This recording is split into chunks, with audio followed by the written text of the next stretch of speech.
Welcome to a special edition of Education Matters, where we're exploring, searching for the new normal in public education, the reopening of our schools, possibly in September. With me as a special guest is David Aderhold, the superintendent of West Windsor-Plainsboro Regional School District. He's also president of the Garden State Coalition and a former superintendent of the year. Dave has started off with a document called the 91 questions to open before to ask before we reopen our schools. Now it's 283. So first of all, welcome, Dave. How are you? Great. Thanks for having me. I appreciate it. Doing well. And so how did you come up with the idea of 91 questions? Was it just you were thinking about the difficulty? So you know, it was a play on words. 91 DIVOC is what I named it. Can't look in the rearview mirror, but that's actually COVID-19 backwards. So this idea of the rearview mirror, can't look back. So it's just, again, a little play on the name to try to generate a list. I was right around that 9,500. I didn't think 100 questions was too original, and 95 felt too much like Martin Luther. So went with the 91. Okay, and now I was talking to a superintendent about your 91, and she told me, well, I'm going to call Dave because I have a couple other questions. It started with 91 and went to 283. How did it happen? Was it your colleagues? The list is really easy to write. I mean, there's just question after question after question. So the original list was generated because in meetings we would say things, and colleagues would say, we have thousands and hundreds and thousands of questions. And every question generates additional questions that require different explorations, different considerations when it comes to staffing, budgeting, contract, whatnot. So the first 91 flowed pretty easily. Second 91 was just based in a lot of generative conversation that came out from the 91. And then I doubled to 182.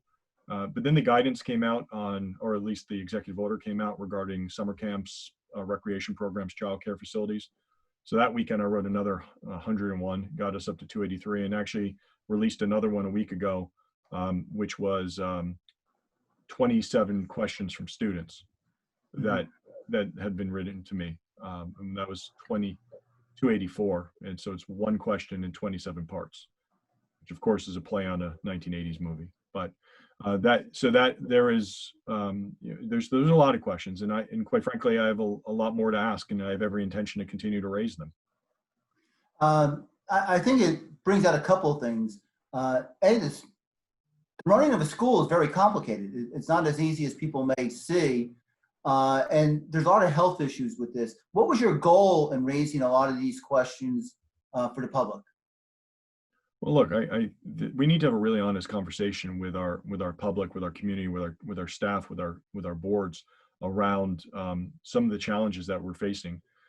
Plans look really good when there's no one in them, right? When you actually don't have, you're not operational.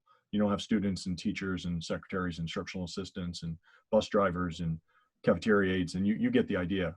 Entering your facilities plus visitors, and they're complex and they're dynamic, and there's interrelationship between those buildings as staff travel between facilities. So as you're talking about public health and public safety and social distancing requirements mixed in, we need to know, and I was trying to raise questions to try to drive towards what are the rules we're going to be allowed to operate in.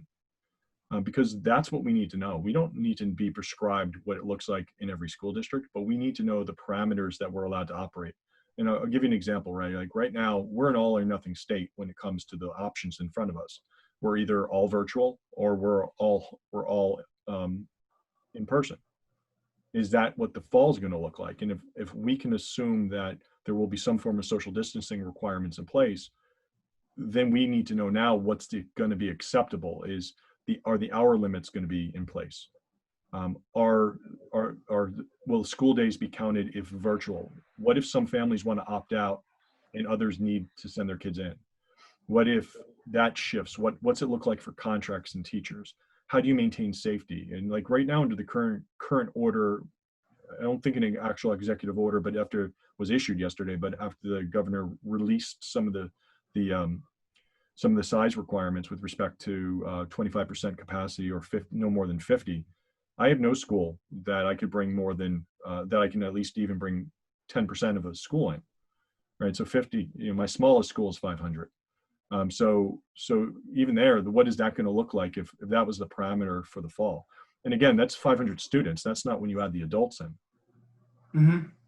Yeah, and it is a very complicated, and I think we do need the guidelines. Let's go through some of the steps because the questions cover the gamut. First of all, how about just getting people into the buildings?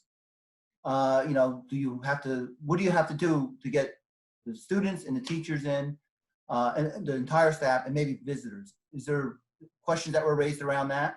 Sure. I mean, well, first of all, how do we get them safely onto the bus? Then how many students per bus? If you zigzag seat 6 feet distance, you're talking maybe 13 to 15 students tops on a bus. So then you have to triple your bus costs in order to get students to the day if you run normal operation. Well, you won't have enough rooms and you won't have enough staff to then meet that need to socially distance. So you're going to have to decrease footprint. So let's assume that a third of your school came in on a given day. For me, that's 500 plus students at the high school instead of 1,600. Well, 500 students queuing off 40 buses with one nurse, or who's allowed to do the temperature checks? Is it going to be a non-trained medical personnel that goes through some kind of certificate course? Well, what's that course going to be? And who's going to administer it?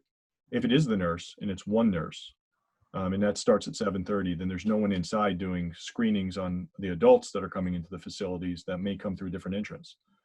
If it is a queuing outside the school, how long is that queuing going to need to be for upwards of 500, which again is a third, less than a third of the students? And then how long is the nurse going to be there? Because not everyone comes in at the same time.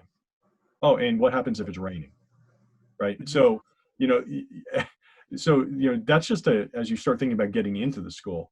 And then what happens if there's illness or isolation? If one person has a fever during that, then what are the protocols going to need to be to make sure that that individual is isolated and that everyone around them is safe? Because most likely they were standing in proximity for more than 10 minutes to do that kind of temperature check. And what's the protective equipment the nurse is going to need to be wearing, and so on and so forth. And that's the kind of guidance that we need. You talked about the protective equipment. I guess the supplies in a variety of ways, taking temperature, the masks, cleaning supplies. Is that a concern that came up? Sure. I mean, I'll point to two documents. On June 8th, Massachusetts issued guidance, a 7-page document to school districts, in which they suggested that school districts buy 12 weeks of supply of PPE. They suggested ratios of the type of PPE to staff, type of PPE to type of student population, and to different types of staffing needs, nursing, close contact instructional assistants and teachers, whatnot, OTPTs. And then said it's on you to cover the cost, and you need to have 12 week supply. So there's a supply chain question about, is there even this much supply chain for districts across the nation to all buy that kind of quantity of PPE? And then there's questions that we should be asking with respect to the cost. AASA and the National ASBO organization, so Business Officials and Superintendents Associations, came out 2 days ago again with some projections of cost, and I believe it was $498 per student. And for an average school of 3,200, they projected it to be about 1.8 million.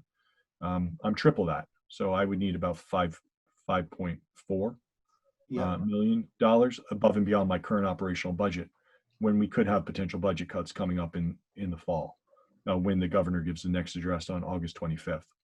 Because remember, what's real important is this is what we've been given as our new state aid numbers is a stopgap budget from July 1 through September 30th. The July 15th taxes and then this August 25th budget presentation will most likely get some kind of revised aid numbers 2 days later, like we've traditionally done in February. And a lot of things will drive that. What happens with bond acts, what happens with federal aid, what happens with the taxes over the summer and the July 15th deadline. And then ultimately the governor and the legislature will have to make some really hard decisions. Yeah, and if you take those costs out, I mean, there's 1.4 million students in New Jersey. I'm not even including the staff. That's a lot of, that's a big economic number. That's 1.4 public school students, but there's also private, charter, and other that would have to be thought about in any kind of guidance as well. Yeah. So there's the number's probably closer to 1.5. One of the other things that seems to be driving a lot of the difficulties is the social distancing standards. Our schools, at least from my perspective, weren't designed for social distancing. How do you do a classroom, and what classrooms are more difficult to do if we have that 6-foot requirement? Well, I mean, schools are a social construct. So the idea that we're going to social distance them, the only way you do it is by decreasing your numbers. And if you decrease your numbers, it doesn't mean you completely decrease risk. You still have to have very clear protocols in place. So things we're going to have to be thinking about is if a normal classroom is somewhere between 800 and 900 square feet, we're going to then need to know the square foot ratio for each student. But most industry areas are saying somewhere between 12 and 15 students would be a maximum. But other guidelines are saying it needs to be below 10. So, let's just say 12 to 15 for now. Well, that means that most classrooms will at least have to be doubled, if not 2.5 times, because some schools, districts are cresting and some sections are cresting at 30 or even 30 plus. Then you'd have to start looking at your smaller classroom, your in-class support or your resource rooms, your multiply disabled populations, occupational therapy, physical therapy type space settings, speech therapy. Then of course, all your different type of elective programs, choir, band, health and PE, wood shops, food and culinary. And you can just go dance, you just go on and on and on about different types of modifications that you might need to be making and thinking about as you step forward into the new school year. And so if we follow certain national guidelines, like the National Federation of High School Sports, if we follow their guidelines in phase 1, there's no shared equipment, right? So if there's no shared equipment on a football field or soccer field, how do you have shared equipment in a PE classroom? And so some of the guidelines that we're seeing across the nation are saying things like no shared toys or increased toy cleaning in a kindergarten classroom or pre-K classroom. Again, very difficult to even imagining what that would look like with kindergartners with masks on, without sharing toys and not, sneezing all over the place and things that 5-year-olds do. Yeah. There's a couple other things I want to ask you. One, you kind of touched on it. Our students with special needs, the special education students, I think there must be a lot of questions surrounding that. I mean, even with the mask, if the student's autistic, a lot of the instruction is kind of really personal. There's no doubt that there's some classroom settings that require much more close contact and redirection and proximity. So our instructional aides a lot of times are working hip to hip, shoulder to shoulder with our students to make sure we're on task and to make sure that learning points are being met. And so that obviously then has ripple impacts with respect to what's that look like in social distancing. And a lot of the furniture in some of those lower grades are more table-based that are not geared for social distancing. So even from a furniture perspective, we need to start thinking in terms of what are the impacts in the facilities. I've looked into some of our classrooms, walked through them and tried to imagine what it looks like. And you might have some of the square footage, but you might need to rethink the furniture. And then when you start thinking about masks, well, there's all different types of impacts with the masks. How about the student with hearing aids and cochlear implants, right? Then you're going to need to maybe think of a different type of masking structure. Well, that's true for some of our staff as well. And then there's some programs that you're going to really want to be able to see the lips of the presenter, of the teacher. So are there clear masks that we can buy? The actual answer is yes, there are, but they come at a very different price point than the cloth masks. Then the face shields is one thing, but face shields are really about vapor spread, but it more for like into your eyes and things like that. It doesn't necessarily stop your output. So you really still want to be masked according to some of the guidelines that we're seeing from the CDC and other. So even shields doesn't necessarily get you there in some of those classrooms to make sure that you're having the highest standard for health and safety. And those standards need to be set by others, right? Those are health issues. Those are not Department of Ed issues. Those are health standards. And we need to be really clear that what we're talking about, yes, is the education is being impacted by a health crisis, right? And so we need very clear health guidelines that come out and that we can then build a program around as educators. Mm-hmm. You mentioned earlier on in the interview, and I think it's really important, some people are ready to go back to a normal lifestyle, but I'm going to assume that there will be some parents and maybe some staff, maybe they have health issues, who might be a little fearful of going back in. Was that a question that you had that developed more questions? Yeah, Ray, I'd like to just to ground us in where we are today at the time of this interview. It's June 10th, and yesterday globally, we were at 7.1, almost 7.2, increasing at over 100,000 cases a day across the globe, right? So the idea that we're somehow slowing and not rapidly increasing as a global pandemic is a fallacy. So, New Jersey has slowed, and the Northeast has definitely slowed in the interim. But 14 states across the nation have been increasing, had their highest average daily rate this week. So the idea of, as we open up, many places as they've opened up, Israel, Singapore, South Korea have all closed back down because of resurgence. And states that have been moving towards phase 2 have all seen increases. So, one of the things that I think we're going to just have to be very mindful of is, what are those protocols that we put in place, as everyone wants to desperately get out. You want to go back to the boardwalk, the beach, you want to see your family and neighbors, you want to get back in the ball fields. But there is an inherent risk that everyone is taking as we then start coming together. And then that feels also very different when we start coming back together to inside air and to heating and ventilation systems, and we're back in confined spaces and not outdoors. Some of the industry experts would have predicted that you would see the numbers stay a little bit lower when we have more outside contact. And so I do have fears for the fall. I do worry about that we need to keep the eye on the fall in order to be prepared for a multitude of variations. The earlier we can zone in on what those variations are, the earlier we can make sure we're providing targeted support and training to our staff around the protocols, whether it's from a cleaning and disinfecting health perspective, or whether it's from the perspective of support so that we can bolster and enhance our virtual learning experiences. Opening in September, to me, seems like a pretty daunting challenge. What would make you feel safe about opening your school? Or what would be the most effective way to open schools in your view in, say, September? And I know it's changed so much over the next 2 months. It's a hard question. I mean, the reality is, first we need health guidelines and standards so that we can start working to build a plan to make those standards meet the education guidance that will come out.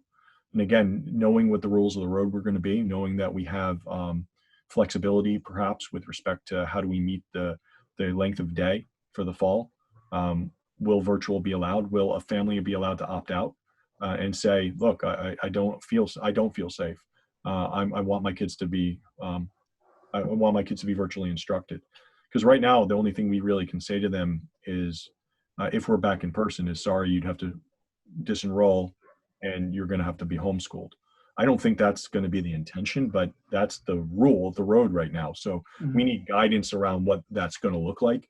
And then that has a ripple impact on contractual and class sizes and all that kind of stuff. So we really have to have some deep conversations about then what it looks like to implement. And you're going to have 580 school districts have to have those conversations. So what would make me feel safe? I mean, in order to be prepared I need to know what the health and industry standards are going to be, what the impacts, what modifications, physical modifications are going to be expected, not just suggested, but required in order to be safe. Do we have to modify entryways? Do we have to modify nurses' offices? Do we have to have thermal scanners put in? If you ask architects, they don't have answers for you. They don't know. They don't have industry standards on it. So, are we going to violate any fire code with respect to blocking entranceways or exits, egress? Because some of the plans that you see out there across the nation are things like one-way hallways. Well, that needs to be talked about and thought and then trained, because you can't just say a one-way hallway if the closest door is to your left and that's blocked and you have a fire. I want to know about socially distanced fire drills, right? Socially distanced crisis drills. And what's that look like in a classroom where everyone in a shelter-in-place environment huddles in a corner? Well, you're not socially distanced in that moment. So, and like logic would say, so you go to the corner because the bigger threat is outside the room in that moment. So my sense is that will be the statement, but you still have an elevated component of risk. You know, school districts all have different contracts, and we all have different labor relation employee responsibilities within our. We all have different minutes and teaching period constructs. We all have different duty schedules. It is different district to district. So there is no one size fits all option here. We're all going to have to think this through with our union and association partners as we're getting the guidance. And that, for many of us, isn't a quick process. A lot of times you can find agreements, but there are school districts all over the state that have open contracts right now that are in some kind of maybe labor disagreement from the perspective of there's not a settled contract, right? And so you're working together, but you also have this and so that is something that is going to be complicated to do into the fall. My sense is we're going to need some time, most likely more time than the guidance is going to give us to open effectively with safety measures in place. And then we're going to have to be really mindful of staffing impacts to whatever that is. The USA Today did a study across teachers across the nation, and 20% said if required to come back, they wouldn't. Mm-hmm. We can't absorb a 20% hit in the labor market, in the teacher market. There are some positions that absolutely there are candidates. I mean, no disrespect to aspiring social studies or elementary teachers, but there are teachers applying for those positions. But mathematics, foreign world languages, sciences, special education, we just do not have the pool of candidates out there to meet the need in live time if we had that kind of gap in the labor force. And that's true for child study team. That's true for nurses. I have 3 nurses open. It's due to retirement. There's only 2 candidates that have applied. Right? There is a tremendous nurse shortage out there for public schools. And that alone should scare us all, because there is no requirement that we all have a nurse in every building. But there is going to be nursing requirements needed in every building going forward. So I worry about not only a budget shortfall, but all the extra budgeted things that we need to add in. So the questions just come from generative thought and trying to understand and generate conversation around the obstacles. It's not to be an obstructionist. It's to generate a dialogue about how we're actually going to do this in real time, so we generate real solutions, because you can't have real solutions and plan forward if you don't have questions that drive really deep and meaningful conversations. The questions are critical to making sure that the solutions that you're putting in front actually solve the problem in front of us. Because if you don't ask good questions, what you end up doing is putting a really pretty plan together that doesn't solve anything. I would, we'll end on that. I'd like to thank you. And I think the motto, there's an Asian proverb, the obstacles are the path. And I think by laying out those obstacles and those questions, we can find a solution. I'd like to thank David Aderhold for joining us on Education Matters. I think if you're a school board member or administrator or a parent, I think you should take a look at some of those questions before very soon. And I'd like to thank Dave once again. Thank you, Dave. Appreciate it, Ray. Be well. Thanks for having me. That brings us to the end of this Education Matters, a special edition, searching for the new normal in public education. I hope you enjoyed Dave Aderhold's thoughts and questions, and I think you should take the time out to read them.